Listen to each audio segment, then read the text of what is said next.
Hello student. Let's crack UPSC CSC के Hindi platform पर मैं शंकर झा आप लोगों का स्वागत करता हूं। आप अनअकैडमी का सब्सक्रिप्शन कैसे लें और इस सब्सक्रिप्शन को लेकर आप क्या क्या बेनिफिट उठा सकते हैं, इससे पहले आप मेरे बारे में जान लें। मेरे पास 8 वर्षों के टीचिंग का एक्सपीरियंस है और मैंने दिल्ली और दिल्ली के बाहर देश के कई प्रतिष्ठित संस्थानों और शहरों में पढ़ाया है। मैं हिस्ट्री और ज्योग्राफी ऑप्शनल पेपर तथा सामान्य अध्ययन का सेक्शन पढ़ाता हूँ। मैंने यूपीएससी के 2 बार इंटरव्यू दिए हैं, बीपीएससी के मैंने 3 बार इंटरव्यू दिए हैं और आरपीएससी के मैंने 1 बार इंटरव्यू दिए हैं। ये मेरा अनअकैडमी का टेलीग्राम लिंक है, आप इसे ज्वाइन कर लीजिए, सब्सक्राइब कर लीजिए ताकि क्लास से संबंधित जो भी सूचना होती है, क्लास पीडीएफ और पेपर कटिंग आप यहाँ से प्राप्त कर सकते हैं। अब आप अनअकैडमी का सब्सक्रिप्शन लेके मेरे साथ जुड़ना चाहते हैं तो फिर आप अपने मोबाइल से पहले अनअकैडमी का एक लर्निंग ऐप डाउनलोड करना होगा और तब आप अनअकैडमी का सब्सक्रिप्शन और उसके प्रोग्राम का बेनिफिट उठा सकते हैं। जब आप अनअकैडमी का सब्सक्रिप्शन लेते हैं तो आपको क्या-क्या बेनिफिट मिलता है? तो सबसे पहले इसमें आपको डेली लाइव क्लास मिलता है और इस लाइव क्लास में आप अपने एडुकेटर के साथ क्वेश्चन पूछ के डिस्कशन करके क्लास से संबंधित जो भी डाउट होती है आप उसको क्लियर कर लेते हैं।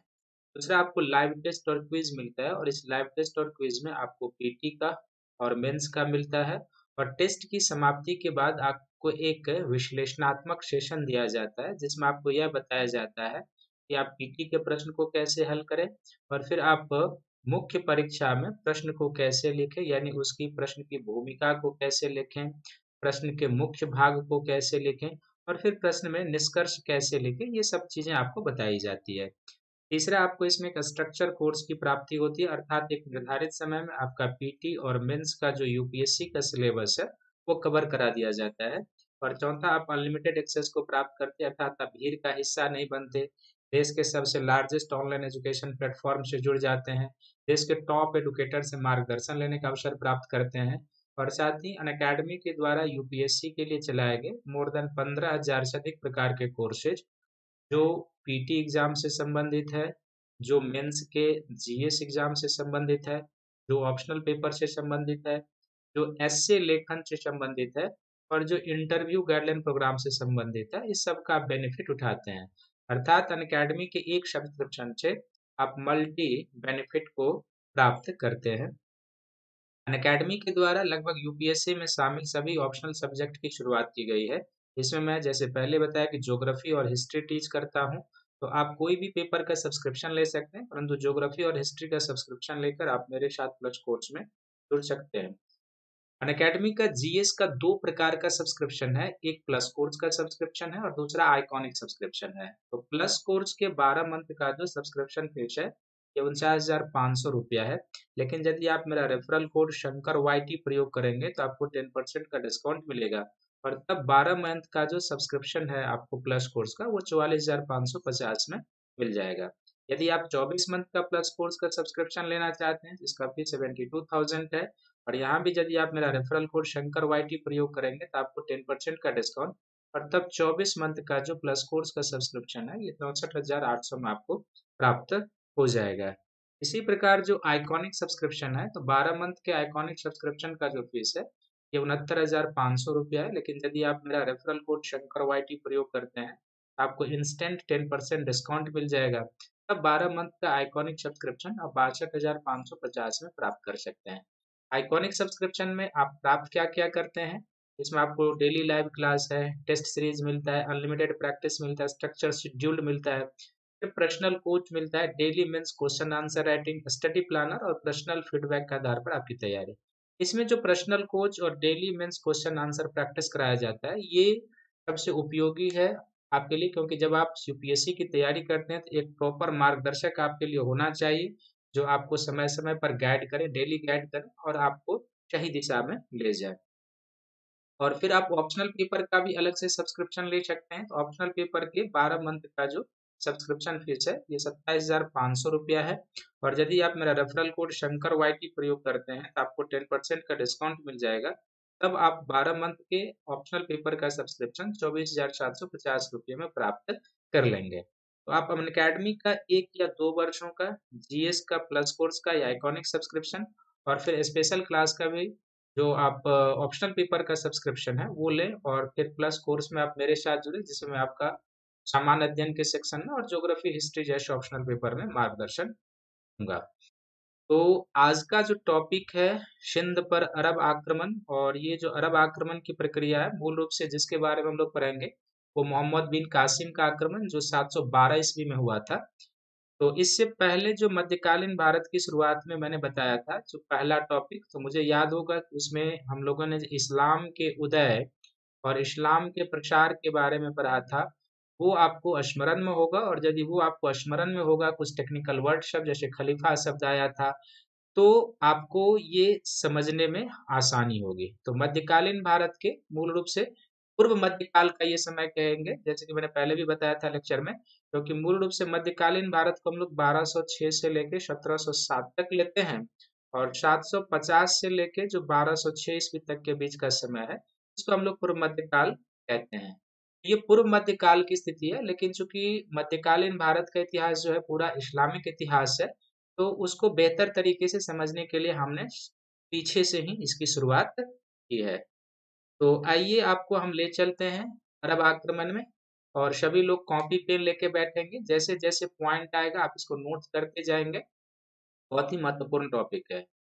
तो इस टॉपिक में हम लोग किस किस चीज पर डिस्कशन करने जा रहे हैं, तो सबसे पहले हम लोग देखेंगे कि अरब आक्रमण के समय भारत की राजनीतिक दशा कैसी थी, पॉलिटिकल कंडीशन कैसी थी, वो यही हमें बताएगा कि अरब आक्रमण की कैसी सफलता सुनिश्चित थी उस पर। फिर अरब आक्रमण का कारण क्या था इस पर चर्चा करेंगे। फिर तीसरा, अरब आक्रमण की गतिविधियां किस प्रकार से थी। गतिविधियां कहने का अर्थ है कि किस तरीके से उनका आक्रमण होता है। क्या मोहम्मद बिन कासिम का जो भारत पर आक्रमण हुआ था वो पहला अरब आक्रमण था, या इससे पहले भी और कोई आक्रमण हुए थे, इन चीजों के बारे में जानेंगे। फिर भारत में अरबों की सफलता के कारण क्या थे इसके बारे में जानेंगे, और अरब आक्रमण का प्रभाव क्या रहा इसके बारे में जानेंगे। तो एक कंप्लीट पैकेज है टॉपिक का, और बिल्कुल कॉन्सेप्चुअल चीजें हैं। फैक्ट तो यूपीएससी में वैसे भी नहीं पूछा जाता है, तो आप ध्यान से सुनेंगे और फिर इसको नोट करते जाएंगे। तो आइए हम आपको टॉपिक में लिए चलते हैं, और सबसे पहले हम लोग जानते हैं अरब आक्रमण के समय भारत की राजनीतिक दशा कैसी थी। तो इस राजनीतिक दशा में मूल रूप से हम उत्तर भारत की राजनीतिक दशा कर चर्चा करने जाएंगे, जो विंध्य पर्वत के या नर्मदा नदी के उत्तर की भारत की जो स्थिति थी इसके बारे में हम चर्चा करेंगे। क्योंकि नर्मदा नदी या विंध्य पर्वत को मध्यकालीन भारत में विभाजक रेखा माना गया, उत्तर और दक्षिण का। तो ये जो विंध्य पर्वत है, इस विंध्य पर्वत या मूल रूप से इसके दक्षिण में यहाँ पर नर्मदा नदी हो जाएगा। इस नर्मदा के उत्तर की जो राजनीतिक दशा कैसी थी, इधर हम चर्चा करने जा रहे हैं।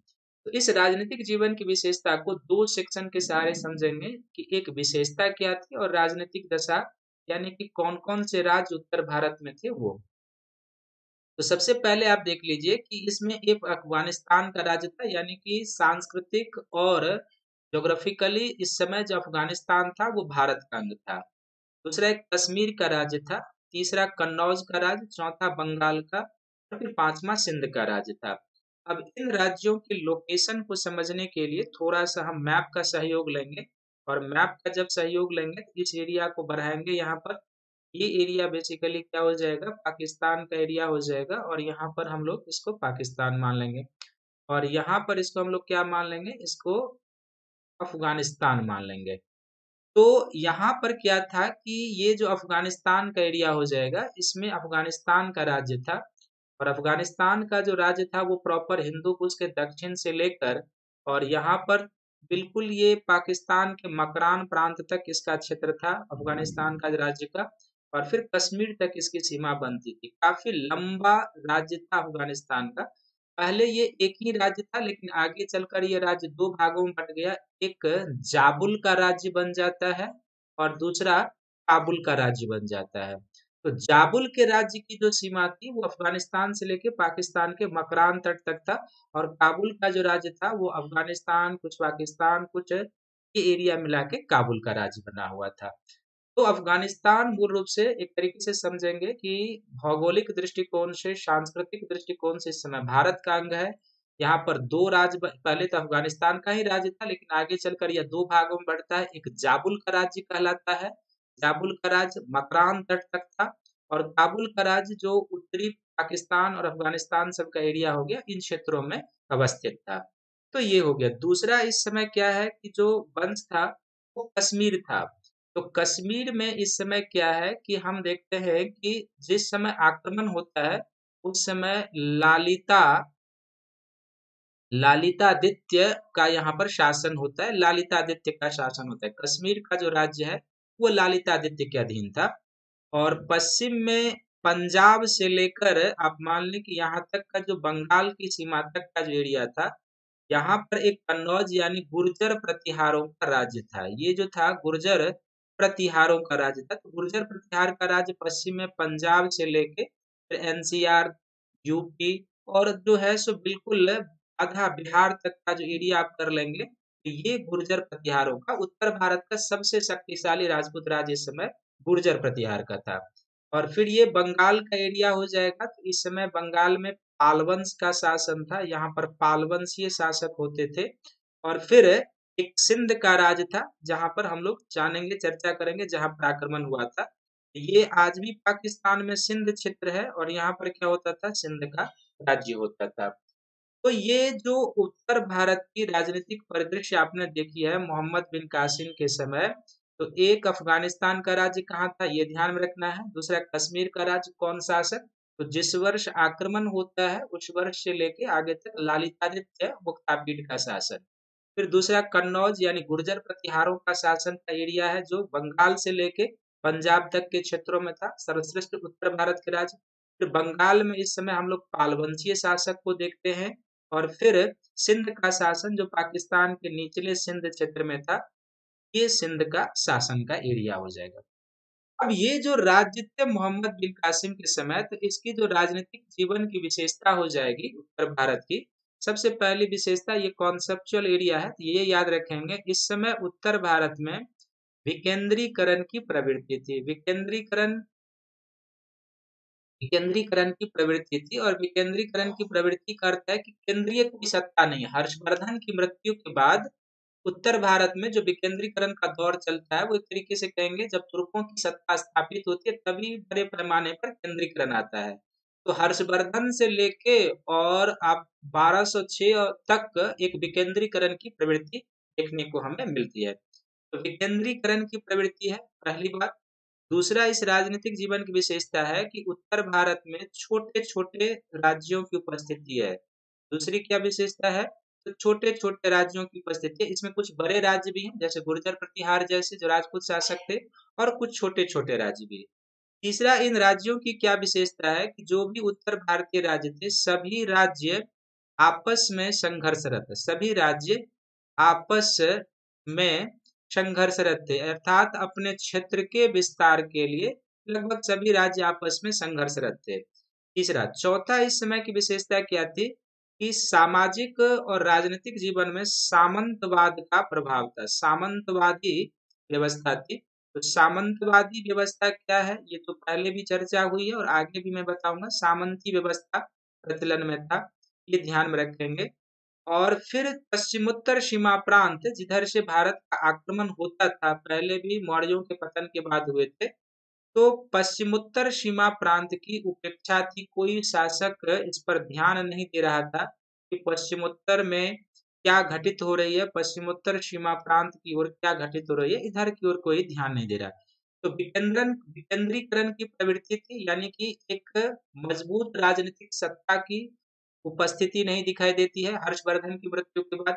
छोटे छोटे राज्य हैं जैसे आप देख रहे हैं, कश्मीर में, अफगानिस्तान में, कन्नौज, बंगाल, सिंध, ये तो मैंने प्रमुख। और कुछ फिर ये सभी राज्य क्या है अपने क्षेत्र विस्तार के लिए आपस में संघर्षरत हैं। किसी में भी जो है सो राजनीतिक एकता का भाव है। और फिर सामंती व्यवस्था का प्रचलन है, जो भूमि आधारित व्यवस्था थी उस पर। और पश्चिमोत्तर सीमा प्रांत जिधर से भारत का आक्रमण, उधर किसी खास शासक वर्ग ने ध्यान नहीं दिया। गुर्जर प्रतिहारों की ये भूमिका बनती थी क्योंकि उस समय यही सबसे शक्तिशाली थे, लेकिन इन लोगों ने भी पश्चिमोत्तर सीमा प्रांत की ओर कोई ध्यान नहीं दिया। तो ये राजनीतिक दशा थी उत्तर भारत की जब 712 ईस्वी में मोहम्मद बिन कासिम का आक्रमण होता है। और जाहिर सी बात है कि जब आप आपस में लड़ेंगे, आपस में एकता नहीं रहेगी, तो दूसरे तो इसका लाभ उठाएंगे ही। और यही जो भारतीय शासकों की कमजोरियां थी, अभी मोहम्मद बिन कासिम के समय में भी, महमूद गजनबी के समय में भी और मोहम्मद गोरी के समय में भी, ये भारतीय शासकों की जो कमजोरियां हैं ये विदेशियों के लिए सफलता का एक माध्यम बन जाता था। तो ये ध्यान में रखेंगे कि ये राजनीतिक दशाएं थी मोहम्मद बिन कासिम के समय में। 2 सेक्शन में राजनीतिक जीवन की विशेषता क्या थी और कौन-कौन से राज्य थे, ये ध्यान में रखेंगे। अब इसी पृष्ठभूमि में क्या होता है कि मोहम्मद बिन कासिम का आक्रमण होता है, अरब आक्रमण होता है। तो अरब आक्रमण जो मोहम्मद बिन कासिम का होता है, इसको हम लोग 2 संदर्भ में बाँट कर देखेंगे। इसका दीर्घकालिक कारक क्या था और इसका तात्कालिक कारक क्या था। तो अब भारत के मानचित्र पर आ जाएँ। तो सबसे पहले तो आप तात्कालिक कारक पर आ जाएं, और तात्कालिक कारक पर जाने से पहले कुछ एरिया को आइडेंटिफाई कर लें। जैसे कि ये जो एरिया है, देश है, ये यहाँ पर कौन सा देश हो जाएगा, एक तरीके से इराक है। यहाँ पे ये इराक है और इसके बगल में ये ईरान हो जाएगा। तो ये इराक और ये कौन सा हो जाएगा देश, यहाँ पर ईरान हो जाएगा। और ये मूल इस्लाम और खलीफा के शासन का क्षेत्र, ये उस समय क्या था, श्रीलंका आज भी, और श्रीलंका। तो सबसे पहले तो आप ये जान लीजिए कि जो अरब व्यापारी होते थे, जो अरब लोग होते थे, तो इन अरब लोगों का व्यापार जो था ना, सो श्रीलंका और अन्य देशों के साथ होता था। यानी कि यहाँ से ये लोग व्यापार करने के लिए चलते थे। हम राजपूत राजवंशों में भी अरबों की उपस्थिति देखते हैं। तो दक्षिण भारत के राज्य जो राजपूत के समय थे, वो केरल के साथ, श्रीलंका के साथ और अन्य जो दक्षिण पूर्व एशियाई देश थे, इन देशों के साथ क्या था कि अरबों का पहले भी व्यापारिक संपर्क था। ये अचानक हुआ था ऐसा नहीं था, पहले भी व्यापारिक संपर्क थे। लेकिन इस व्यापारिक संपर्क में क्या था, इसका जो अरब आक्रमण का तात्कालिक कारण बनता है, वो पहला कारण क्या बनता है, तो वो ध्यान से देखिए। इसका तात्कालिक कारण बनता है कि ये जो सिंध के क्षेत्र में, सिंध के खाड़ी के, यहाँ पर हम लोगों ने देखा है कि यहाँ पर कौन सा राज्य है, यहाँ पर सिंध का राज्य है। तो सिंध का राज्य है, उसके बारे में है। और सिंध का जो राज्य है, तो यहाँ का शासक कौन है, दाहिर है। दाहिर के बारे में और चर्चा होगी। तो इस समय क्या होता है कि अरब व्यापारियों का एक काफिला श्रीलंका और दक्षिण पूर्व एशियाई देशों से कुछ सामान लेके वो अपने अरब की देशों की ओर लौटते रहता है। तो पहला कारण इसका बनता है कि सिंध के पास, पहला पॉइंट इसका याद रखेंगे तात्कालिक कारण का, सिंध के पास अरबी जहाज को लूट लिया जाना। सिंध के पास अरबी जहाज, जो व्यापारिक जहाज था, जहाज को लूट लिया जाना। कुल जल डकैतों ने लूट लिया जाना, लूट लिया था, लूट लिया जाना। तो ये जहाज कहाँ से जा रहे थे, बेसिकली दक्षिण पूर्व एशिया, श्रीलंका से कुछ बहुमूल्य पदार्थ लेकर ये जो जहाज था, अरब व्यापारी का जहाज, संभवतः इराक में इस समय जो खलीफा थे, इस खलीफा का नाम था खलीफा वलीद या वालिद कहते हैं। और ईरान में जो इनका प्रांतपति था, इसको हज्जाज कहते हैं। हज्जाज यहाँ पर खलीफा वालिद का प्रांतपति या गवर्नर था, एक तरीके से ये कहेंगे गवर्नर थे ये, ठीक है। तो संभवतः ये जो जहाज था ना, ये खलीफा के लिए और इनके जो प्रांतपति और गवर्नर हज्जाज थे, इनके लिए कुछ बहुमूल्य उपहार लेके जा रहा था। लेकिन जाने के क्रम में क्या होता है कि यहाँ जो सिंध की खाड़ी है, इसके आसपास कुछ जल डकैतों के द्वारा जो है इस अरबी जहाज को लूट लिया जाता है। जब अरबी जहाज को लूट लिया जाता है, तो जो ईरान का गवर्नर हज्जाज था, हज्जाज ने इसकी भरपाई के लिए, हज्जाज ने इसकी भरपाई की मांग की। इसकी भरपाई की मांग किससे की, तो उन दल डकैतों को दंडित करने को कहा और भरपाई की मांग की। किससे मांग की, तो सिंध का जो शासक दाहिर था, इससे मांग की। हज्जाज ने कहा कि चूंकि जहाज को लूटा गया दाहिर के जो राज्य है वहां पर सिंध के क्षेत्र में, इसलिए दाहिर को इसके लिए उत्तरदायी बताया और कहा कि इसकी भरपाई होनी चाहिए और फिर जल डकैत जिन्होंने जहाज को लूटा है उनको दंडित किया जाना चाहिए। तो तीसरा पॉइंट यहाँ पर क्या हो जाएगा कि दाहिर ने हज्जाज की बातों को इनकार कर दिया। दाहिर ने इस पर ध्यान नहीं दिया, और जब दाहिर ने इस पर ध्यान नहीं दिया, तो फिर जो इराक का गवर्नर हज्जाज था, इस हज्जाज ने अपने एक गवर्नर को कहेंगे या अपने एक अधिकारी जिसका नाम मोहम्मद बिन कासिम था, मोहम्मद बिन कासिम को भारत पर आक्रमण करने के लिए कहता है। तो ये प्रक्रिया याद रखेंगे तात्कालिक कारक के रूप में कि सिंध के पास अरबी जहाज को लूट लिया गया। क्यों लूट किया यहाँ पर? तो सिंध के खाड़ी के पास ये जहाज कहाँ से जा रहा, पूरी प्रक्रिया। लेकिन बड़े पैमाने पर यदि आप देखेंगे तो ये जो तात्कालिक कारक था, लेकिन इसका दीर्घकालिक कारण भी था। दीर्घकालिक कारण क्या था? तो पहला कारण तो इसका ये था कि भारत की जो धन धान्य की कथा थी, भारत की धन धान्य की कथा से ये लोग परिचित थे, और भारत की धन धान्य की कथा से परिचित थे तो भारत से धन संपदा प्राप्त करना ये एक प्रमुख कारक था। भारत से धन संपदा प्राप्त करना एक प्रमुख कारण था, पहला कारण जो दीर्घकालीन हो जाएगा। दूसरा कारण क्या था? कहीं न कहीं इस अरब आक्रमण के पीछे इस्लाम धर्म के प्रचार का भी उद्देश्य था। इस्लाम धर्म के प्रचार का भी उद्देश्य था। प्रचार का उद्देश्य, क्योंकि हम देखते हैं कि उमैयद खलीफा के समय से ही इस्लाम धर्म का प्रचार काफी तेजी से हो रहा था, और अरब व्यापारी के आक्रमण के माध्यम से भी भारत में इस्लाम धर्म के प्रचार प्रसार की एक योजना रही होगी, इससे इनकार नहीं किया जा सकता। तो दूसरा ये कारण। तीसरा जिसका सबसे बड़ा कारण और महत्वपूर्ण कारण कि भारत में जो अरब विजय है, ये इस्लाम का जो प्रसार हो रहा था, इस्लाम के वैश्विक प्रसार की प्रक्रिया के संदर्भ में समझने की जरूरत है। वैश्विक प्रसार की प्रक्रिया के संदर्भ में समझने की जरूरत है। वैश्विक प्रसार की प्रक्रिया के संदर्भ का अर्थ है कि संदर्भ में समझने की जरूरत है।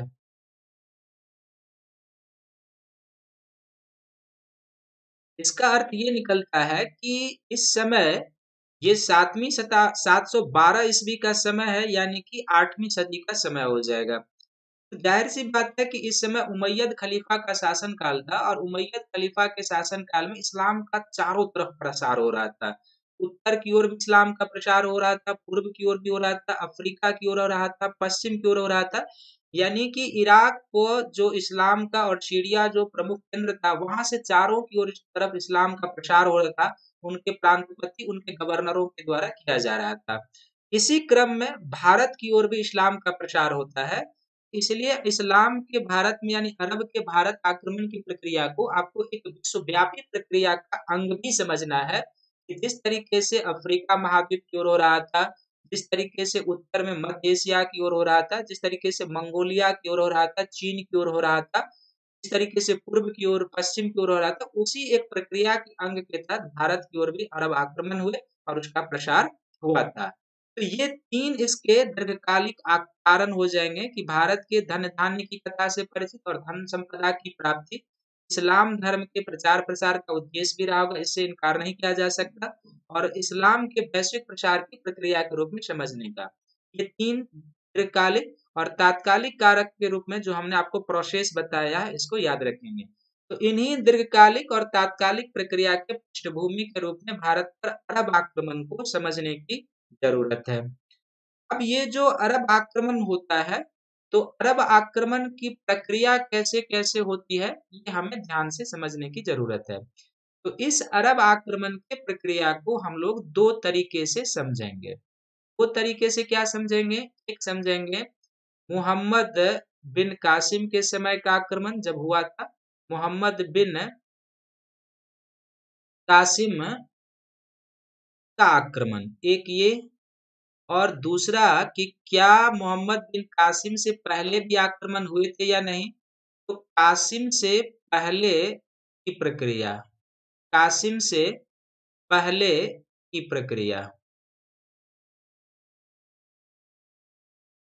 तो आप ध्यान से यहाँ पर ये समझिए कि जो भारत पर 712 ईस्वी में मोहम्मद बिन कासिम का आक्रमण होता है, ये भारत पर अरब का कोई पहला आक्रमण नहीं था।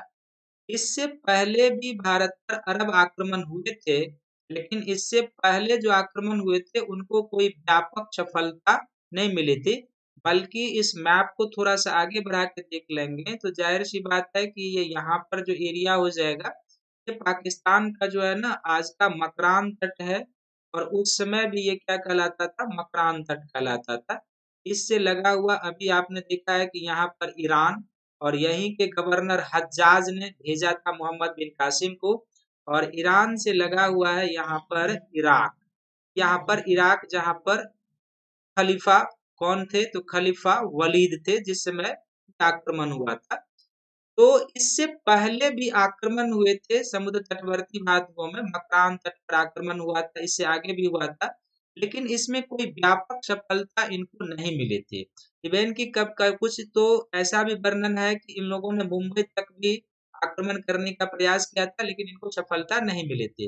लेकिन ये जरूर माना जा सकता है कि कासिम से पहले भी आक्रमण की प्रक्रिया हुई थी, और कासिम से पहले जो आक्रमण की प्रक्रिया हुई थी उसमें 2-3 आक्रमणकारी का हमें नाम मिलता है, जिसको आप ध्यान से याद रखेंगे तो आपके लिए बेहतर होगा।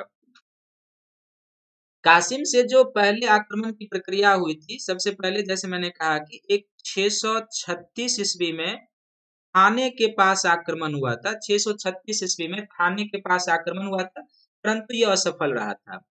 और दूसरा 8वीं सदी के आरंभ में, 8वीं सदी के आरंभ में मकरान तट के पास आक्रमण हुआ था। 8वीं सदी का आरंभ में मकरान तट के पास आक्रमण हुआ था, और मकरान को जीत भी लिया था अरबों ने, ये ध्यान रखेंगे, मकरान को जीत लिए। तो 636 में एक आक्रमण हुआ थाने के पास, 8वीं सदी में की एक शुरुआत में, यानी कि इसका अर्थ है कि 8वीं शताब्दी के प्रथम दशक में एक आक्रमण हुआ और मकरान को जीत लिया गया था। और फिर आगे चलकर एक उबैदुल्ला का भी आक्रमण होता है, उबैदुल्ला का आक्रमण होता है, लेकिन इन आक्रमणों को कोई व्यापक सफलता नहीं मिलती है। लेकिन ये जो पहले के आक्रमण थे, इन्हीं आक्रमण से अरबों को भारत के धन धान्य के बारे में जानकारी मिली, भारत के धन संपदा के बारे में जानकारी मिली। एक तो आप ये समझेंगे इसको। और इन आक्रमणों ने क्या किया, भारतीयों की कमजोरी को सामने ला दिया और कासिम के आक्रमण की पृष्ठभूमि को तैयार कर दिया। कासिम के आक्रमण की पृष्ठभूमि को तैयार कर दिया। ये 2 पॉइंट इससे आप निष्कर्ष निकालेंगे कि कासिम के पहले जो आक्रमण हुए उसमें कोई महत्वपूर्ण सफलता अरबों को नहीं मिली, एक मकरान को जीता था, लेकिन इन आक्रमणों का 2 महत्वपूर्ण परिणाम निकला कि भारत के धन संपदा से उनको जानकारी मिल गई। दूसरा, भारतीयों को कमजोरी जी थी उनकी भी जानकारी मिल गई, जो राजनीतिक क्षेत्र में कमजोरी थी। और तीसरा कि इसने कासिम के आक्रमण की पृष्ठभूमि तैयार कर दी। अब दूसरा जो 712 ईस्वी में मोहम्मद बिन कासिम का आक्रमण होता है, तो मोहम्मद बिन कासिम का जो आक्रमण होता है यहाँ से यहाँ तक तो जल के रास्ते से, इसके बाद ये लोग मकरान में प्रवेश करते हैं और एक एक क्षेत्र को पश्चिम से पूर्व की ओर जीतते हुए ये आगे बढ़ते जाते हैं। यहीं पर दाहिर का राज्य था, जिसको हम लोग सिंध कहते हैं, दाहिर का राज्य था। तो जो 712 ईस्वी में मोहम्मद बिन कासिम का अभियान होता है, और इस अभियान के क्रम में, यानी कि कासिम के अभियान के क्रम में जो क्षेत्र जीता जाता है उसको भी आप थोड़ा सा जान लीजिए। कासिम का अभियान और विजित क्षेत्र, कासिम का अभियान और विजित क्षेत्र, यानी कासिम ने किन किन क्षेत्रों को जीता, इसको ध्यान में रखने की जरूरत है। तो कासिम के द्वारा जो जीता गया क्षेत्र था उसमें कौन कौन सा क्षेत्र है, तो सबसे पहले आप देखिए विजित क्षेत्र में कौन कौन सा था, मैप पर भी बता देंगे। सबसे पहले इन्होंने देवल को जीता, एक बंदरगाह शहर था, देवल को जीता। देवल के बाद इन्होंने निरून को जीता, यह भी मकरान तट के आसपास का क्षेत्र, निरून को जीत लिया। निरून के बाद यहाँ पर इन्होंने सीसम क्षेत्र को जीता, जहाँ पर जाट का लोगों का शासन था, सीसन को जीता। सीसम के बाद इन्होंने एक जगह है जहाँ पर कहते हैं कि रावर को जीता, और यहाँ पर जो रावर को जीता था, यहीं पर 712 ईस्वी में रावर का युद्ध होता है। ये रावर दाहिर के क्षेत्र में आता था। रावर जो था ये दाहिर जो राजा था सिंध के, तो 712 ईस्वी में रावर का युद्ध होता है। और इस रावर के युद्ध में क्या होती है, दाहिर मारा जाता है। जो सिंध का शासक था वो दाहिर क्या होता है, मारा जाता है। ये याद में रखेंगे, दाहिर मारा जाता है। और दाहिर की जो रानियां थी वो किले की रक्षा के क्रम में यहाँ पर जोहर भी करती हैं। तो जोहर सभी जानते हैं, जोहर व्रत करती हैं, यानी कि भारत में मुसलमानों के आक्रमण के साथ, पहले ही आक्रमण के साथ जोहर व्रत की शुरुआत हो जाती है, जो पूरे मध्यकाल में हमें देखने को मिलता है। तो 712 ईस्वी में राबर का युद्ध होता है। इस राबर के युद्ध में ताहिर पराजित होते हैं, मारे जाते हैं, और राजपूत रानियां अपने सत्यत्व अस्तित्व की रक्षा करने के लिए, जो ताहिर तो वैसे ब्राह्मण शासक थे, जोहर व्रत करते हैं, ये ध्यान रखेंगे। राबर पर जीत के बाद जो है मोहम्मद बिन कासिम फिर से आगे बढ़ता है, और इसके बाद जो है वो सिंध की जो राजधानी अलोर थी वहां पहुंचता है, अलोर को जीतता है, और अलोर को जीतने के बाद वो क्या करता है, मुल्तान को भी जीत लेता है। तो मुल्तान जो है सो सिंध से थोड़ा सा ऊपरी भागों में यहाँ पर हो जाएगा मुल्तान का एरिया। इन सभी क्षेत्रों को एक एक करके मोहम्मद बिन कासिम जीतते गए। सिंध के तट पर देवल बंदरगाह को जीतता है, उसके बाद यहाँ से आगे बढ़ते हैं तो निरून को जीतते हैं, निरून के बाद शीशम को जीत लेते हैं, शीशम के बाद राबर को जीत लेते हैं। यहीं पर 712 ईस्वी में राबर का युद्ध होता है, जिसमें दाहिर पराजित होते हैं, और दाहिर की रानियां सतीत्व की रक्षा के लिए जौहर व्रत का पालन करती हैं। फिर आगे बढ़ता है मोहम्मद बिन कासिम, और सिंध की जो राजधानी उस समय थी, अर्थात जो दाहिर की राजधानी थी, अलोर को जीत लेते हैं, और अलोर को जीतने के बाद वो मुल्तान पहुंचते हैं और मुल्तान को भी जीत लेता है। भारत में कासिम की यह अंतिम जीत थी, कासिम की अंतिम जीत थी। मुल्तान कौन सा हो गया, अंतिम जीत थी, मुल्तान अंतिम जीत। और जो देवल है ये कासिम की भारत में क्या है, प्रथम जीत है, प्रथम जीत है। और ये जो मैंने बताया है ना, ये सभी क्रम में है।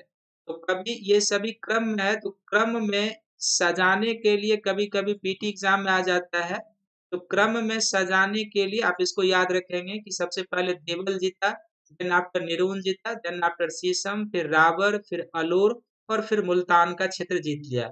यानी कि ये जो सिंध के आसपास का एरिया है, इस पूरे एरिया को जीत लिया यहाँ पर मोहम्मद बिन कासिम ने। अब जब ये क्षेत्र को जीत लेते हैं तो जाहिर सी बात है कि अब जो इसमें नेक्स्ट सेक्शन है वो हमें ये जानना है कि अरबों के सफलता के कारण क्या थे।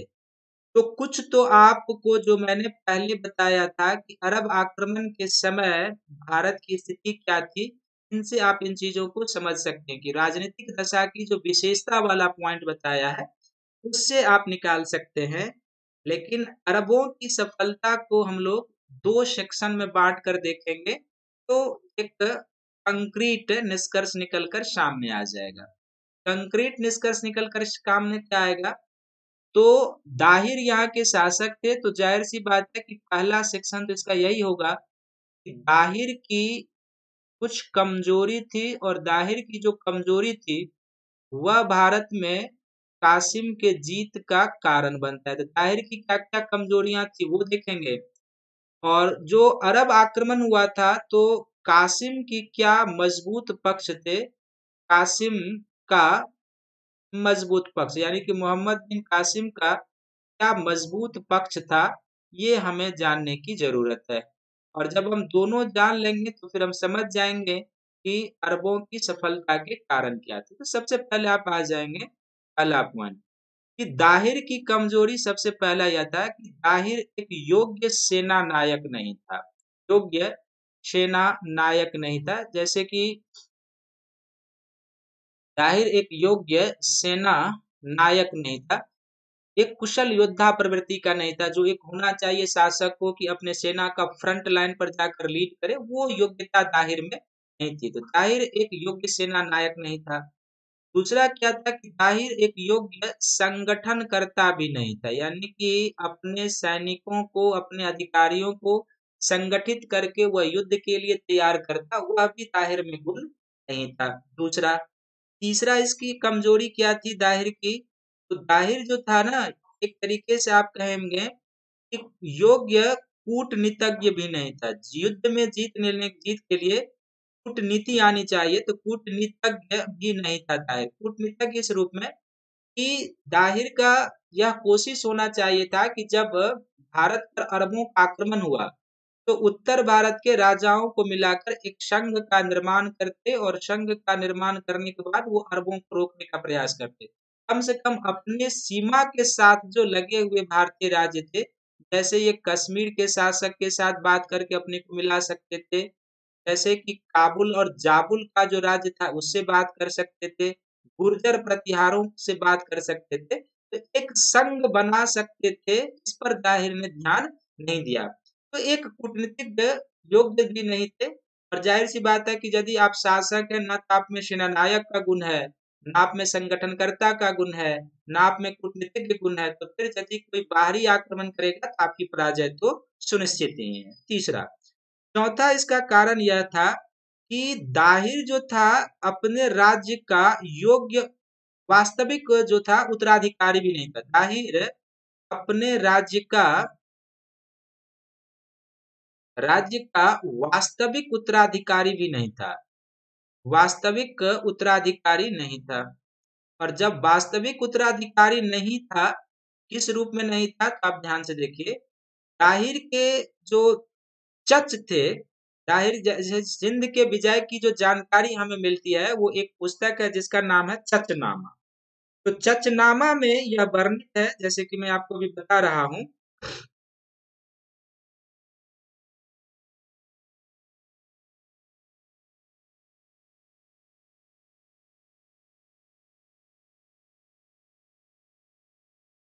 चचनामा में जो वर्णित है वह यह है कि दाहिर अपने राज्य का वास्तविक उत्तराधिकारी नहीं था, कि दाहिर के जो चच जिसने इस राज्य की स्थापना की थी, उसको आप इस तरीके से समझ लें।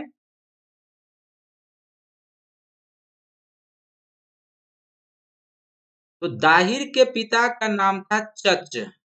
चच ने अपने राजा की हत्या करके गद्दी प्राप्त की थी, अपने राजा की हत्या करके गद्दी प्राप्त की थी। तो दाहिर का पिता जो चच था वह अपने राजा की हत्या करके गद्दी पर बैठा था। तो जाहिर सी बात है कि चच के बाद जब दाहिर गद्दी पर बैठते हैं तो उनको भी संघर्ष करना पड़ता है राजा के उन उत्तराधिकारियों से जिस राजा की हत्या की जाती है। और राजा की हत्या करके गद्दी पर अधिकार कर लिया था चच और दाहिर ने उसके बाद। तो पांचवा पॉइंट इसके कारण क्या हुआ कि जब कासिम का आक्रमण होता है तो दाहिर को जनता का समर्थन भी प्राप्त नहीं हुआ, जनता का समर्थन प्राप्त नहीं हुआ। जाहिर सी बात है कि जब ऐसी युद्ध की दशा हो और जनता का समर्थन प्राप्त नहीं हो तो फिर किसी भी शासक राजा के लिए जीतना कठिन काम हो जाएगा। आज के दौर में भी समझिए, एक उदाहरण के लिए कि भारत चीन का युद्ध हो जाए, भारत पाकिस्तान का युद्ध हो जाए, भगवान न करे कैसा हो, लेकिन यदि होता है तो फिर यदि भारत की जनता भारत सरकार को सपोर्ट नहीं करेगी तो फिर युद्ध जीतना भारत सरकार के लिए कठिन काम हो जाएगा। तो दाहिर जो थे सो अपने राज्य का वास्तविक उत्तराधिकारी भी नहीं था, जो मैंने आपको बताया। और इसलिए जब आक्रमण होता है तो जनता का समर्थन भी इन्हें प्राप्त नहीं होता है। इसके अलावा छठा पॉइंट ये याद रखेंगे कि दाहिर ने और कई भूलें क्या की।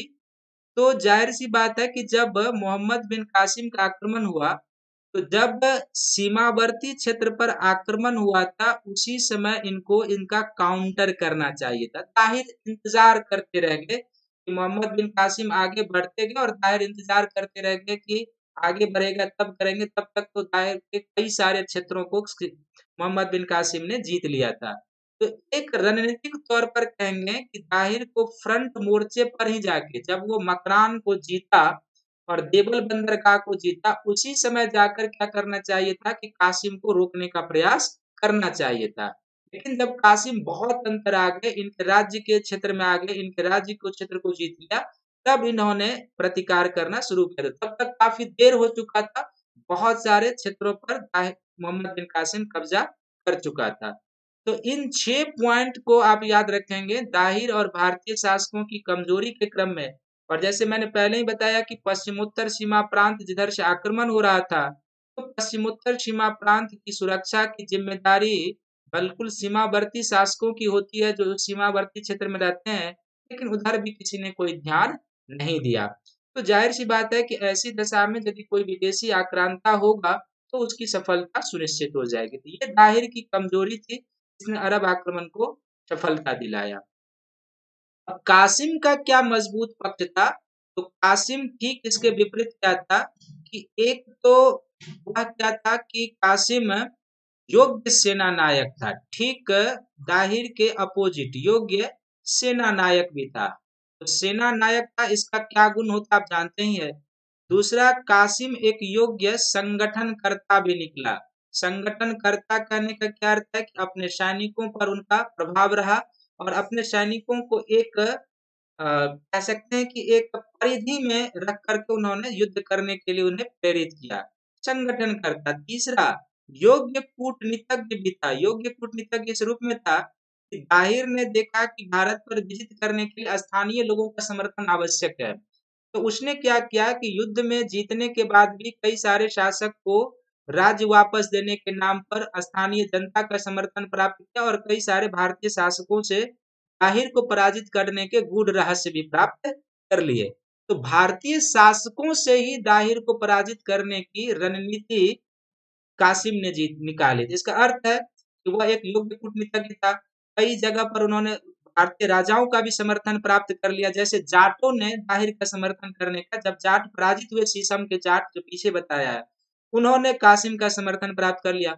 और मुल्तान के क्षेत्र में जो किले में पानी जाती थी, उस किले में पानी जाने वाले के तकनीकी को कैसे बंद किया जा सकता है और किले को कैसे खुलवाया जा सकता है, ये सब स्थानीय शासकों ने ही बताया। तो ये कैसे हुआ होगा, इनको अपनी ओर मिलाए होंगे तभी एक योग्य कूटनीतिज्ञ निकले। और चौथा क्या था कि इस समय ये लोग क्या थे, योग्य कूटनीतिज्ञ तो थे ही, साथ ही इस्लाम के प्रचार प्रसार की भावना से ओतप्रोत थे। इस्लाम के प्रचार की भावना से ओतप्रोत थे। और ये जो इनके अंदर एक इस्लाम के प्रचार प्रसार की भावना थी, इसमें इनमें एक अतिरिक्त बल उत्पन्न कर देता था। जाहिर सी बात है, एक अतिरिक्त बल उत्पन्न कर देता था और फिर ये इस आधार पर सफल होते गए। तो कुछ जो मोहम्मद बिन कासिम का मजबूत पक्ष था वो, और जो दाहिर के कमजोर पक्ष थे, इन्हीं के बीच में आप देखते हैं कि अरबों के भारत पर सफलता सुनिश्चित होती है। ये इसका जो है आप देखेंगे आगे भी जब आप पढ़ेंगे कि अरब आक्रमण के बाद गजनबी का आक्रमण होता है। गजनबी का आक्रमण के बाद जो अन्य शासकों का आक्रमण होता है, तो उस समय भी हम देखेंगे कि इसी तरीके की चीजें आपको दिखाई देगी कि भारतीय शासक जो पराजित होते हैं और आगे कर क्षेत्रों को जीतते जाते हैं ये लोग, इसके पीछे इसी तरीके का कुछ लॉजिक सब निकल कर आएगा। तो एक कॉन्सेप्ट के रूप में इसको समझना है। अब नेक्स्ट जो है, अरब आक्रमण का प्रभाव क्या हुआ था, ये हम लोगों को जानने की जरूरत है।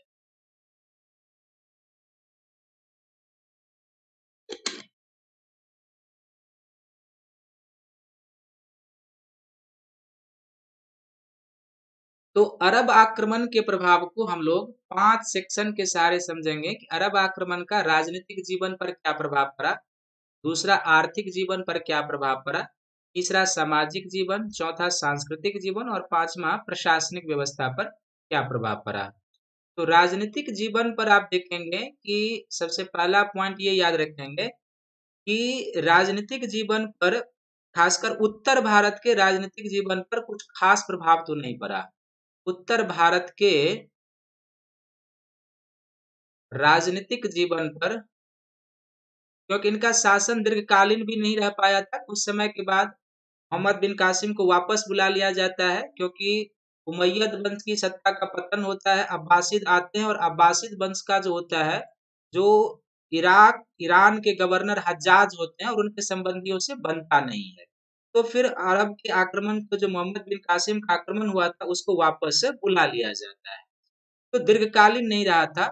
उत्तर भारत के राजनीतिक जीवन पर कोई विशेष बदलाव नहीं। राजनीतिक जीवन में कोई विशेष बदलाव नहीं, कोई विशेष बदलाव नहीं कहने का अर्थ है कि राजनीतिक जीवन की जो विशेषता आपने पढ़ी थी प्रारंभ में कि विकेंद्रीकृत शासन प्रणाली है, छोटे छोटे राज्य है, आपस में संघर्षरत हैं और फिर पश्चिमोत्तर सीमा प्रांत की उपेक्षा, यह विशेषता लगभग कासिम के आक्रमण और उसके बाद भी बनी रही, ये ध्यान में रखेंगे।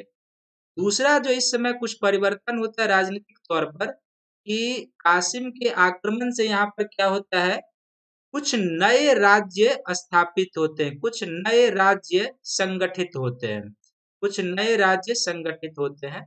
और कुछ जो नए राज्य संगठित होते हैं वो अरबों के द्वारा ही किए जाते हैं। इसमें से एक राज्य जो संगठित होता है उसको हम लोग कहते हैं मंसूरा। मंसूरा का राज्य संगठित होता है। और दूसरा तो मंसूरा हो गया कराची, कराची। और दूसरा हो गया महफूजा। मंसूरा और महफूजा का राज्य, तो महफूजा जो आज पाकिस्तान में हैदराबाद का क्षेत्र हो जाएगा, वो भारत में भी हैदराबाद है और पाकिस्तान में भी। तो राजनीतिक तौर पर दो छोटे छोटे राज्य संगठित होते हैं, एक मंसूरा और एक महफूजा, जो अरबों के द्वारा ही संगठित किया जाता है जितने समय तक मोहम्मद बिन कासिम और उनके उत्तराधिकारी रहते हैं। लेकिन उत्तर भारत के राजनीतिक जीवन में कोई विशेष बदलाव नहीं। जैसे कि मैंने बताया कि जो आक्रमण से पहले की दशा वही, केवल क्या होता है कि पुराने राजवंश हटते हैं और नए राजवंश आ जाते हैं। ये आर्थिक तौर पर जो मोहम्मद बिन कासिम के आक्रमण का प्रभाव पड़ा, वो पहला प्रभाव पड़ता है यहाँ पर कृषि के क्षेत्र में। और जाहिर सी बात है कि कृषि के क्षेत्र में क्या हुआ कि अरबों के आक्रमण से यहाँ पर क्या होता है कि एक खजूर की खेती को प्रोत्साहन मिलता है। खजूर की खेती को प्रोत्साहन मिलता है, एक नई फसल के रूप में खजूर की खेती। दूसरा, चर्म शिल्प को प्रोत्साहन मिलता है। चर्म व्यवसाय वैसे भारत में पहले भी प्रचलित था। चर्म शिल्प को प्रोत्साहन मिलता है, यानी कि कृषि के बाद यदि आप दूसरा पॉइंट ले लेंगे यानी शिल्प, तो चर्म शिल्प को प्रोत्साहन मिलता है। और तीसरा यहाँ पर पॉइंट यदि देखेंगे तो यहाँ पर हम लोग देखते हैं कि अरबों के संपर्क से आने के कारण ही क्या होता है कि ऊंट पालन को प्रोत्साहन मिलता है। इन क्षेत्रों में ऊंट पालन को प्रोत्साहन मिलता है। तो कृषि, शिल्प और पशुपालन के क्षेत्र में ये तीन चीजें हमें दिखाई देती है। यानी कि एक तरीके से पॉइंट में कहेंगे कि यहाँ पर पशुपालन को भी प्रोत्साहन मिला, ऊंट पालन को। और चौथा इसका जो सबसे महत्वपूर्ण प्रभाव हुआ वो पड़ा व्यापार पर। व्यापार पर क्या प्रभाव पड़ा, तो भारत का व्यापारिक संपर्क, अरबों का व्यापारिक संपर्क पहले भी था, और इससे क्या हुआ कि व्यापारिक संपर्क और बढ़ गए। व्यापारिक संपर्क में वृद्धि होती है, व्यापारिक संपर्क में वृद्धि होती है, ये ध्यान में रखेंगे। तो ये जो है ना आर्थिक जीवन पर पड़ता है कि नवीन कृषि प्रणाली प्रचलित होती है, शिल्प की एक नवीन प्रथा प्रचलित होती है, पशुपालन में ऊंट पालन और व्यापार। चूंकि पहले भी अरब व्यापारी मुंबई के तट के साथ जो थाना था वहां से, मकरान तट के साथ, केरल के तट के साथ जो थे वहां पर, श्रीलंका के साथ इन लोगों का व्यापार तो चलता ही था।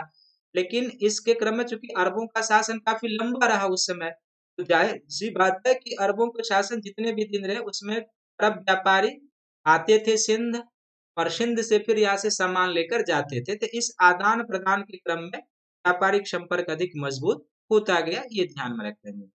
तीसरा, इसका सामाजिक जीवन पर जो प्रभाव पड़ा वो क्या क्या पड़ा, तो आप ध्यान से देखेंगे। थोड़ा सा स्पेस हम बना रहे हैं। अरब आक्रमण का जो सामाजिक जीवन पर प्रभाव पड़ा, सबसे पहला जो सामाजिक जीवन पर प्रभाव पड़ता है, एक कि यहाँ पर भारतीयों के साथ वैवाहिक संबंध स्थापित करते हैं। भारतीय स्त्री के साथ भारतीयों के साथ वैवाहिक संबंध की शुरुआत होती है,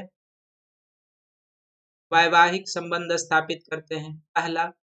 दूसरा, इसका प्रभाव ये होता है कि इस समय एक तरीके से कहेंगे कि, और भारतीय और अरबों के संपर्क से एक नए संप्रदाय के लोग उभर कर सामने आते हैं। नए संप्रदाय जिनको हम लोग बायसीर संप्रदाय कहते हैं। एक नए संप्रदाय के लोग उभर कर सामने आते हैं जिनको हम लोग क्या कहते हैं, बायसीर संप्रदाय कहते हैं। तो ये इस वैवाहिक संबंध का ही परिणाम था कि जो भारतीय स्त्री और अरब आक्रांताओं के साथ जो वैवाहिक संबंध हुए थे उनसे एक नए संप्रदाय उभर कर आए जिनको हम लोग क्या कहते हैं, बायसीर संप्रदाय के लोग उत्पन्न हुए। फिर तीसरा, जाहिर सी बात है कि इस संपर्क का क्या परिणाम हुआ था कि इन क्षेत्र में अरब जब भारत आए तो भारतीय रीति रिवाज को भी अपनाया। अरबों ने भारतीय रीति रिवाजों को अपनाया, भारतीय रीति रिवाजों को अपनाया, ये ध्यान में रखेंगे, रिवाजों को अपनाया। तो ये इस सामाजिक संपर्क का परिणाम रहा था। ये 3 पॉइंट याद रखेंगे, यही महत्वपूर्ण आपका एरिया है। सांस्कृतिक जीवन पर इसका व्यापक प्रभाव पड़ा था। सांस्कृतिक जीवन पर क्या इसका व्यापक प्रभाव पड़ा था? तो सबसे पहला पॉइंट ये याद रखेंगे कि अरब के आक्रमण के फलस्वरूप सिंध के क्षेत्र में क्या हुआ? अरबी भाषा का प्रचलन हुआ। सिंध के क्षेत्र में अरबी भाषा का प्रचलन हुआ, अरबी भाषा का प्रचलन। और आगे चलकर इसी अरबी भाषा के आधार पर जो है सिंधी लिपि, सिंधी भाषा का प्रचलन हुआ। इसी अरबी भाषा के आधार पर सिंधी भाषा और लिपि प्रचलन में आए, इसमें अरबी लिपि भाषा का योगदान था। तो ये हुआ। तीसरा, सांस्कृतिक जीवन पर यह प्रभाव पड़ा कि पहले जो अरब आक्रमण से पहले क्या था कि जो दाहिर का राज्य था या जो सिंध का क्षेत्र था, यहाँ पर बौद्ध धर्म प्लस ब्राह्मण धर्म का प्रभाव था। बौद्ध धर्म और ब्राह्मण धर्म का प्रभाव था। और जब अरब आक्रमण हुआ तो जाहिर सी बात है कि ये दोनों धर्म जो है धीरे धीरे कम होने लगे और इस्लाम धर्म का जो है प्रभाव बढ़ना शुरू हुआ। इस्लाम धर्म का प्रभाव बढ़ना शुरू हुआ। तो सांस्कृतिक जीवन पर ये प्रभाव बढ़ा, ये याद रखेंगे। फिर नेक्स्ट जो इसका सबसे महत्वपूर्ण प्रभाव है कि अरबों ने अपने विजय को एक तरीके से चरितार्थ करने के लिए भारत में इस्लाम की पहली जामा मस्जिद, भारत में इस्लाम की पहली जामा मस्जिद का निर्माण हुआ। यानी भारत में, विश्व में तो और हुआ होगा, भारत में इस्लाम की पहली जामा मस्जिद का निर्माण किया गया। जामा मस्जिद का निर्माण हुआ और ये जो जामा मस्जिद का निर्माण हुआ था ये सिंध के क्षेत्र में ही हुआ था। तो एक नवीन कला की चीजें भारत में आ गई, इसको इस रूप में भी समझना है कि एक नवीन कला की चीजें आई और अपनी विजय की पताका और उसको चरितार्थ करने के लिए इस तरह की चीजें बनाई जाती थी। जैसे आप देखेंगे कि मध्यकाल में कुतुबुद्दीन ऐबक के द्वारा जो कुतुब मीनार का निर्माण कराया गया था, उसका भी पर्पस यही था कि इस्लाम के वो जो विजित हुए थे तो अपनी विजय पताका को एक तरह चरितार्थ करने के लिए कुतुब मीनार का निर्माण कराया था, जो दिल्ली के महरौली क्षेत्र में अवस्थित है। तो इस्लाम की पहली जो मस्जिद, जामा मस्जिद का यहाँ पर निर्माण होता है। और पांचवा, इसके प्रभाव से क्या होता है कि धीरे धीरे आप देखेंगे कि अरब के संपर्क से क्या होता है, साहित्य के क्षेत्र पर इसका बहुत प्रभाव पड़ता है। साहित्य के क्षेत्र पर क्या प्रभाव पड़ता है? तो कई भारतीय ग्रंथों का अरबी में अनुवाद होता है। कई भारतीय ग्रंथ का अरबी में अनुवाद होता है। जाहिर सी बात है कि चूंकि ये लोग यहाँ कुछ दिनों के लिए रहे तो जरूर थे, और जब यहाँ पर रहेंगे तो भारत में शासन कैसी है, यहाँ के हिंदू शासक कैसे शासन करते थे, कैसे उनका विधि विधान था, कैसे कानून था, इन चीजों को जानेंगे तभी भारत में शासन दीर्घायु होगा किसी का भी। आपने देखा होगा कि सल्तनत काल में भी कुछ भारतीय ग्रंथों का अनुवाद होता है, मुगल काल में बड़े पैमाने पर भारतीय ग्रंथों का अनुवाद होता है, और जब अंग्रेजों की सत्ता आती है तब भी भारतीय ग्रंथों का अनुवाद होता है। मनुस्मृति का अनुवाद होता है, भगवद गीता का अनुवाद होता है।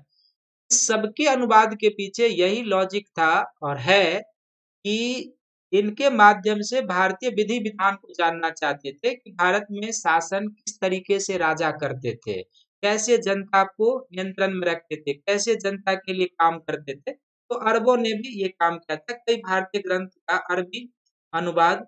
और जो कई भारतीय ग्रंथ का अरबी अनुवाद हुआ, इसमें एक प्रमुख है जिसको हम लोग कहते हैं चच नामा। ये जो चच नामा है, इसके ही इसी ग्रंथ में हमें अरबों द्वारा सिंध के विजय की जानकारी मिलती है। तो चचनामा का अरबी अनुवाद होता है। दूसरा, ब्रह्मगुप्त के ब्रह्म सिद्धांत, ब्रह्मगुप्त के ब्रह्म सिद्धांत और खंडन खंडन खाद्य नामक ग्रंथ का भी अरबी में अनुवाद होता है। ब्रह्मगुप्त के ब्रह्म सिद्धांत और खंडन खाद्य नामक ग्रंथ का अरबी में अनुवाद होता है। तो पांचवा पॉइंट साहित्य के क्षेत्र में, और छठा पॉइंट ये भी याद रखेंगे कि सांस्कृतिक जीवन में यह भी प्रभाव पड़ा कि कई भारतीय विद्वान अरब भी गए। कई भारतीय विद्वान जो है अरब गए और कई अरबी विद्वान भारत भी आए, जिसमें आप देखते हैं कि इस समय कुछ समय के बाद अब सुलेमान की यात्रा होती है भारत में, फिर कुछ समय के बाद अल मसूदी की यात्रा होती है भारत में। तो सुलेमान और अल मसदी जैसे अरब यात्री भी भारत आते हैं और इसी तरीके से भारत के भी कई विद्वान, साहित्यकार, लेखक अरब की ओर जाते हैं। तो सांस्कृतिक जीवन में संपर्क जो है वो काफी समृद्ध रहा और इसका प्रभाव आप आज भी सिंध के क्षेत्रों में देखते हैं। पाकिस्तान का जो सिंध क्षेत्र है उससे लगे हुए कुछ भारत के क्षेत्रों में ये जो है सांस्कृतिक जीवन के ऊपर प्रभाव रहा था, इसको ध्यान में रखने की जरूरत है। ये सबसे महत्वपूर्ण एरिया है। यदि आपसे पूछा जाएगा तो यही पूछा जाएगा कि सांस्कृतिक अरब आक्रमण का प्रभाव क्या क्या रहा था। तो जैसे राजनीतिक जीवन में बताया 2 पॉइंट उसको याद रखना है, आर्थिक जीवन में 4 पॉइंट आया था वो याद रखना है, सामाजिक जीवन में 3-4 पॉइंट है वो याद रखना है, सांस्कृतिक जीवन में क्या क्या प्रभाव पड़ा ये। अब लास्ट का जो पॉइंट है कि प्रशासनिक जीवन पर क्या प्रभाव पड़ा था तो वो आप देखेंगे। जाहिर सी बात है कि जब मोहम्मद बिन कासिम जीते यहाँ पर तो प्रशासनिक जीवन में भी कुछ न कुछ परिवर्तन होना स्वाभाविक था। तो मोहम्मद बिन कासिम ने एक नवीन शासन व्यवस्था स्थापित की, नवीन शासन व्यवस्था स्थापित की, नवीन शासन व्यवस्था स्थापित की। तो ये जो नवीन शासन व्यवस्था थी ना, ये एक प्रकार की समन्वयकारी शासन व्यवस्था थी, समन्वयकारी पद्धति पर आधारित थी। समन्वयकारी पद्धति का अर्थ है यहाँ पे कि कासिम ने जो शासन व्यवस्था अपनाई, इस शासन व्यवस्था में अरब शासन प्रशासन का भी प्रभाव, अरब शासन का भी प्रभाव और प्लस कुछ भारतीय परंपरा को भी बनाए रखा। कुछ भारतीय जो प्रशासनिक परंपरा थी उसको भी बनाए रखा। इसलिए हम लोग अरब के द्वारा, कासिम के द्वारा जो शासन बनाया गया वहां पर उसको समन्वयकारी शासन कहते हैं। ठीक।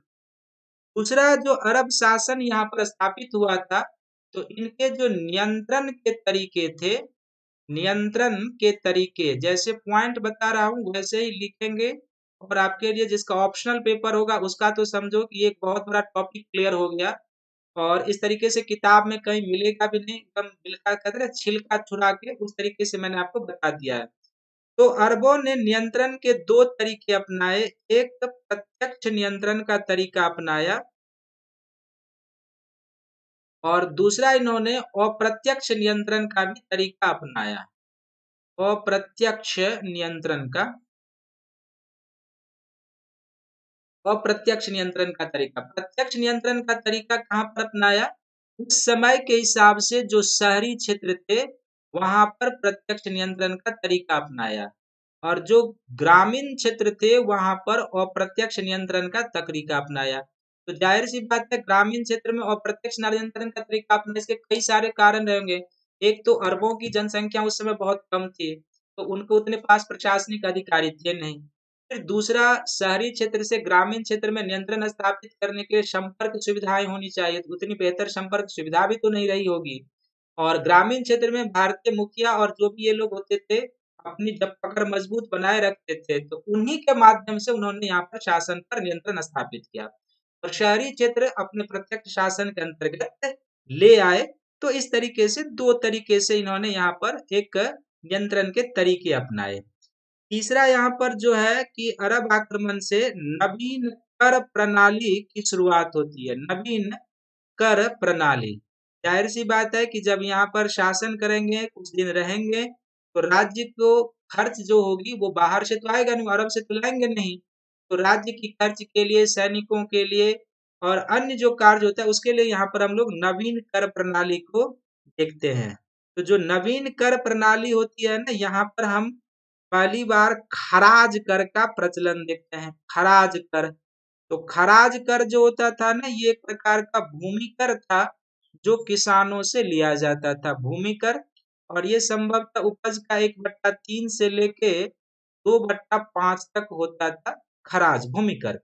इसी तरीके से व्यापारियों से चुंगी कर भी लिया जाता था, व्यापारियों से चुंगी कर लिया जाता था। तो चुंगी कर किससे लेंगे? ये व्यापार से लिया जाता था, व्यापारियों से, व्यापार पर चुंगी कर। और तीसरा जो सबसे प्रमुख कर भारत में इन्होंने लगाया वो लगाया जजिया कर। तो जजिया कर जो लगाया बेसिकली ये गैर मुस्लिम प्रजा से लिया जाता था, गैर मुस्लिम प्रजा, और गैर मुस्लिम प्रजा को जिम्मी कहा जाता था। तो एक वर्ड में ये किससे लिया गया, जिम्मी से लिया गया। और जजिया कर की जो दर थी उस समय 3 प्रकार की दरें थी। ताहिर ने 3 प्रकार की दरें इन्होंने निर्धारित कर दी थी, कासिम ने। एक 48 दिरहम, 24 दिरहम और 12 दिरहम, ये 3 जो था सो जजिया कर का दर था। और ये कर जो था ना, इससे अभी ब्राह्मण वंचित थे, ब्राह्मणों से ये कर नहीं लिया जाता था। और ब्राह्मणों के साथ साथ जो बूढ़े होते थे, लुल्ले लंगड़े अपाहिज होते थे, इनसे लिया नहीं जाता था। यह केवल एक तरीके से वयस्क पुरुषों को देना होता था, वयस्कों को देना होता था। तो 3 नवीन कर प्रणाली की शुरुआत हो जाती है। पूरी तरीके से एक नवीन शासन व्यवस्था आप देखते हैं, समन्वयकारी है, नियंत्रण के तरीके क्या हैं, और नवीन कर प्रणाली स्थापित करते हैं, जिसमें एक खराज है, एक चुंगी कर है, एक जजिया कर है। अब ये इसका प्रभाव था। और एक पूरी जो आपने इस टॉपिक में जाना, उसको मैं फिर से पीछे वापस जाकर एक बार आपको रिपीट कर देता हूँ पॉइंट फॉर्म के रूप में कि क्या क्या, ताकि आपको एक कहानी बन जाए। तो इस टॉपिक में हम लोगों ने क्या क्या पढ़ा है। सबसे पहले देखा कि मोहम्मद बिन कासिम के आक्रमण के समय भारत की राजनीतिक दशा कैसी थी, इसको 2 विंग में बांट कर देखा है, इसको ध्यान में रखना है। आक्रमण का कारण क्या था, इसको भी 2 सेक्शन में बांट कर देखा है, इसको ध्यान में रखना है। आक्रमण की गतिविधियां क्या थी, इसको भी 2 सेक्शन में बांट कर देखा है, यानी कि कासिम से पहले के कुछ आक्रमण और कासिम से पहले के आक्रमण ने किस तरीके से पृष्ठभूमि तैयार की थी कासिम के आक्रमण के लिए वो। फिर अरब के सफलता के कारण क्या थे, इसको भी 2 विंग में बांट कर देखा। याद होगा, दाहिर की कमजोरी और कासिम की मजबूती। और अरब आक्रमण के प्रभाव को 5 विंग में बांट कर देखा, राजनीतिक जीवन में, सामाजिक जीवन में, आर्थिक जीवन में, सांस्कृतिक जीवन में और प्रशासनिक जीवन में। तो ये जिसका हिस्ट्री ऑप्शनल पेपर होगा वो समझे कि एक बहुत बड़ा सेक्शन उसका कवर हो गया, क्योंकि इस तरह का क्लियर कहीं नहीं मिलेगा। पढ़ाई भी आपने की होगी, ऑप्शनल पेपर आपका है तो, और यदि एकेडमिक करियर में भी पढ़ाई किया होगा तो आज जब आपने पढ़ा होगा तो बिल्कुल एक एक चीज क्लियर हो गया होगा, क्योंकि मैंने हर एक चीज डायग्राम के थ्रू बता दिया है। तो इस चीज को ध्यान में रखेंगे, और मैं उम्मीद करता हूँ कि सभी को ये टॉपिक बहुत ही पसंद आया होगा, और आगे के मध्यकालीन भारत के टॉपिक को समझने में आपको ये और मदद करेगा, क्योंकि बहुत सारी चीजें जो अभी चर्चा हुई है वो आगे और बढ़ता जाएगा, जैसे खराज कर है, चुंगी कर है, जजिया कर है, सबको और आगे समझने में आपको मदद मिल जाएगी।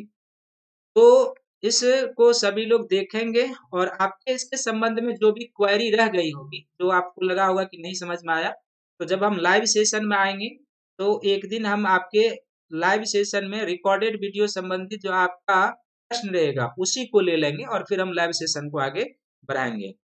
तब तक आप या आपके मित्रों में से यदि कोई सब्सक्रिप्शन लेना चाहते हैं तो मेरा रेफरल कोड शंकर YT प्रयोग करें तो आपको 10% का डिस्काउंट मिलेगा। आप 1 या 2 वर्षों का प्लस या आइकॉनिक सब्सक्रिप्शन या फिर ऑप्शनल पेपर का सब्सक्रिप्शन लेते हैं तो मेरा रेफरल कोड शंकर YT प्रयोग कीजिए, आपको इंस्टेंटली 10% का डिस्काउंट मिल जाएगा। और फिर आप इस वीडियो को लाइक कीजिए, शेयर कीजिए, सब्सक्राइब कीजिए, ताकि अधिक से अधिक लोग इसका बेनिफिट उठा सकें। और सभी को थैंक यू है, धन्यवाद है।